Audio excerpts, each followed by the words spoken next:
Ya, pemirsa, Presiden Joko Widodo telah menegaskan bahwa 4 warga negara Indonesia yang disandra kelompok teroris Filipina berhasil dibebaskan.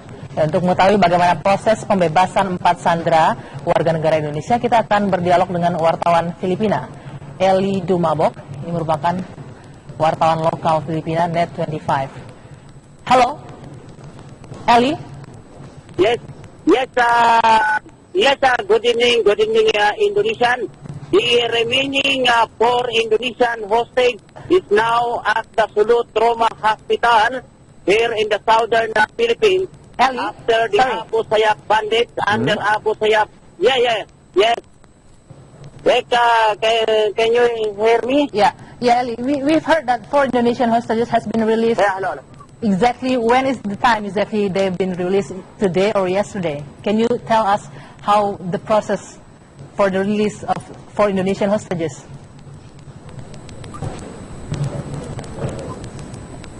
Yeah, the Indonesian hostages have been released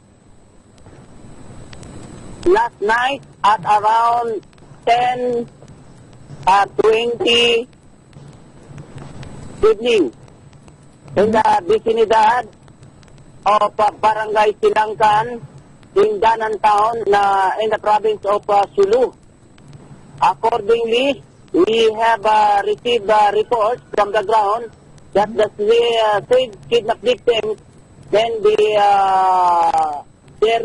employer gave at least 15 million pesos to undisclosed negotiators to his brother Alvin Bagadi alias Signing for the release of the remaining 4 hostage Indonesian in the hand of the bandits Abu Sayyaf here in the province of Sulu.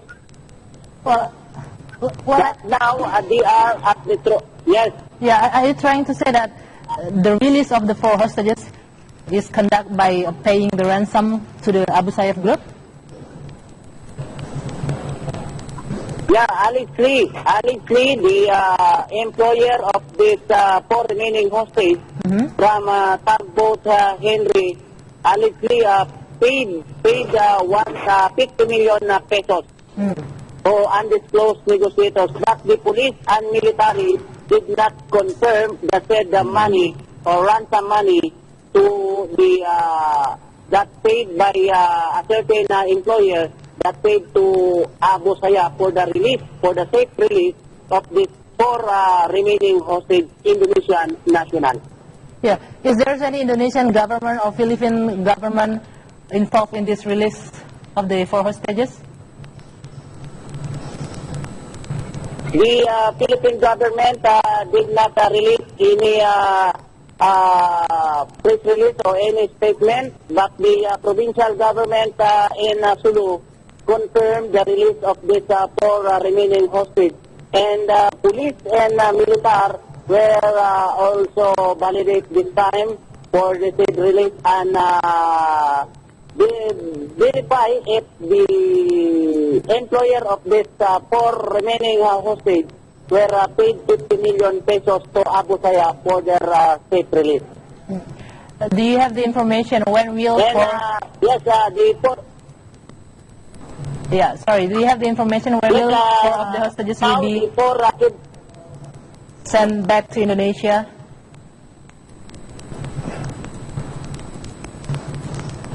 Go ahead, pardon.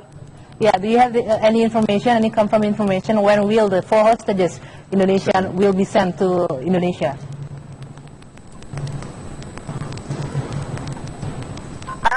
We received information from Sulu that they are now at Roma Hospital and possible tomorrow they are coming in Zamboanga City for the trip to Manila and Indonesian Embassy at the Metro Manila. So they still in the hospital right now? So expected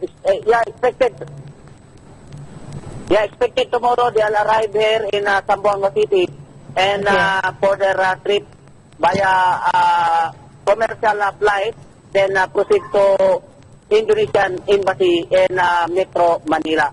Okay, Eli, how's the condition of the 4 hostages right now at the hospital?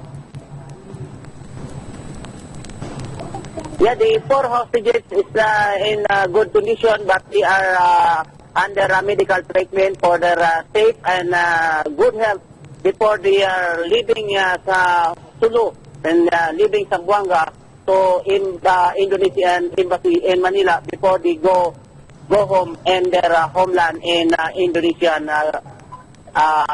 government. Is there any information in a short time the Philippine government will give a Release, Press release. statement? Yeah, will give an official statement about this. Not yet. We are now waiting for the official statement from the provincial government or the Philippine government for the complete details of this release. We are now waiting here in Zamboanga City. Okay. Eli Dumabok, thank you for joining us at Kabar Petang. Thanks for your information. Ya itu tadi ya, Ya. bahwa benar 4 warga negara Indonesia sudah dibebaskan sekitar pukul 10 ya malam kemarin. Malam tadi. Ya, kemudian tadi saat ini tengah menjalani Perawatan kesehatan di rumah ya. sakit, betul. Dan informasinya tadi disampaikan bahwa mereka memiliki informasi bahwa pembebasan ini dilakukan setelah membayar uang tebusan Tapi sebesar 15 pihak juta kepolisian peso. tidak mengkonfirmasi Betul. itu ya. Pihak pemerintah Filipina Ya, juga ya. hingga saat ini belum memberikan informasi resmi, pernyataan resmi mengenai pembebasan 4 sandera Indonesia ini. Ya, kabar baiknya alhamdulillah ya, 4 bisa bebas dengan dalam keadaan selamat. Dan rencananya mungkin dalam 1 hari ke depan akan Pulangkan, diberangkatkan ya. atau dipulangkan ke Indonesia. Dan pemirsa Kabar Petang masih akan kembali dengan sejumlah kabar dan informasi penting dan menarik lainnya. Usai jeda pariwara berikut.